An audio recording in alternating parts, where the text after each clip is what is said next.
Hey guys, welcome back to Follow Me 11B. Discussions on current events, macroeconomics, freedom and liberty from a veteran's perspective. And from time to time, comic book related stuff.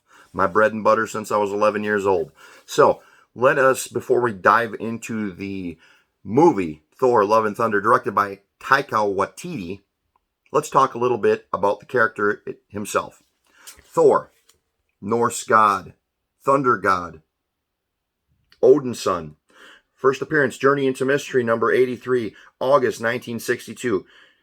The movie based on the Marvel Comics character, which was created by Stan the Man Lee and Jack King Kirby, for all you non-fans out there, or soon-to-be fans, hopefully. The movie itself, though, stars Chris Hemsworth as Thor, Odin's son. Great job in that movie. Natalie Portman as Lady Thor, and also Thor's ex-girlfriend, and Christian Bale as Gorr, the God Butcher.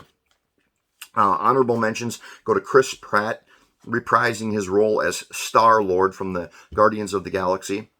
Spoiler alert, Russell Crowe as Zeus. Kind of a weird casting, but kind of worked. And I'm looking forward to what they're going to do with that in the future. But Melissa McCarthy, Matt Damon, and Luke Hemsworth, Chris Hemsworth's brother. Blows my mind. But we've got Melissa McCarthy as the actress Hela on the on-stage version of the Olympus, I guess their play version of Mount Olympus and all of its goings-on. Matt Damon plays, reprising his role as the actor version of Loki. And Luke Hemsworth plays the actor version of Thor, which is kind of wild to think that we've got two brothers playing two versions of Thor in the same movie. Just kind of a cool little statistic, I thought. I can't think of any other movies that have done that. Kind of parody of himself in the same movie. But let's get into the plot of the movie, and we'll go through a few images at the same time. But basic plot of the movie is Gorr is this devout worshiper of the elder gods. And early on in the movie, he loses his daughter in the desert. She dies. Again, spoiler alert. And he almost dies. But he gets to meet the elder god that he worships, and he asks for salvation. And he asks, why did you not give us salvation? And he basically gets laughed at. And he doesn't take kindly to that. He discovers that his God does not actually care about him at all. But not only that, but they almost have a disdain for their worshipers. So Gorr subsequently uses a special sword that's the only sword capable of killing gods that just happen to be laying nearby. And he kills this elder god, and that kind of sets up the rest of the movie, because Gorr's mission in life from then on becomes, I must kill all gods. So, meanwhile, Thor, we'll go through some more images now, is essentially having a midlife crisis, trying to find purpose in his existence. So, it opens with Thor, the backstory of what happened since the last movie. Thor getting back into shape. As you may recall from the last movie, he wasn't exactly in tip-top shape. He's fighting side by side with the Guardians of the Galaxy, battle after battle, and he's just kind of looking for purpose. He eventually finds himself, this takes him into the orbit of his ex-girlfriend, Jane Foster, as played by Natalie Portman, who has subsequently become Lady Thor. That's a whole nother story for another video. But later, Gorr attacks the city of New Asgard, which is now set up on Midgard, also known as Earth.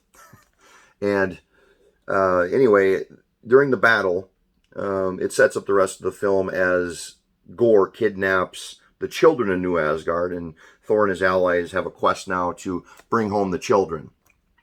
So, highlights of the movie, in my opinion, are number one, Gorr. Great job by Christian Bale. Super creepy, sadistic character. Really creepy performance. Horrible teeth. We'll get into that in a minute as well.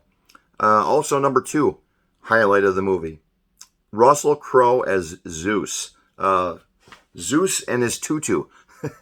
Unbelievable that they cast Russell Crowe in this role, but it works, in my opinion. It was very weird at first, but you kind of get used to it, the weird accents, and definitely one of the surprises in the movie for me when they go to the, I forget what they call it, but basically it's the Eternal City where all the gods of all the different factions and different societies live. No one knows where it is except other gods. So, least favorite elements of this movie. As you may have guessed, it's a Disney movie, so I won't get into all the details of it. You can see for yourself, judge for yourself, but as usual, in keeping with a recent Disney's private goals that were recently made public, more of the same. To quote Stan Manley, enough said. I'll let you figure that out for yourself. But favorite lines, favorite elements of the movie, a couple of one-liners that just stuck with me. And usually, like a single line in a movie doesn't really stick with me, but this one did, and actually a couple of them did. There was a scene where Thor is fighting Gorr, and he's threatening the lives of Thor's allies, and unless he brings the axe Stormbreaker back from where he threw it off into the universe, and he wants to have him call the axe back. And he says something to the effect of, I believe the exact quote was, "Call the axe." And keep in mind, he's got like terrible monster teeth. And Thor says, "I'll call the axe when you call the dentist." So excellent writing there. And several times throughout the movie, I love this quote too. "Another classic Thor adventure."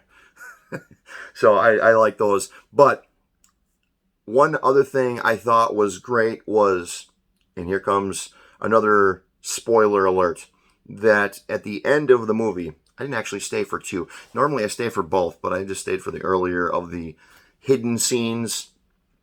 I stayed for the first one. I heard about the other one in some other reviews. You can check those out for yourself online. There's plenty of them all over the place. But great setup for the next Thor movie, because Zeus is talking about, how upset he is at Thor, and he wants, and the people that no longer worship gods. So he's sending his son, Hercules, to remind people of the power of the gods. So excellent, I'll do that one more time. Excellent setup for the next movie. Excellent setup for more Russell Crowe, more Chris Hemsworth, and one last spoiler alert, probably not going to be a setup for Natalie Portman, but according to what I've seen in other reviews, the second hidden bonus scene, you might see her again after all. So that's all for now. Just wanted to do a quick review on Thor, Love and Thunder. Not my favorite Marvel movie of all time. Probably still going to be the Infinity Wars movies. However, definitely not the worst. And if I were Siskel and or Ebert, I would have to give it a thumbs up. Not a bad piece of work overall. So that's all for now. We shall see you all in the next video. In the meantime, don't forget, we are growing. Visit us. We are at Follow Me 11B on Facebook, on YouTube, on Gettr, on Twitter. We're The Real Follow Me 11, at The Real Follow Me 11B on Rumble and on Instagram. And we will see you all on the next video.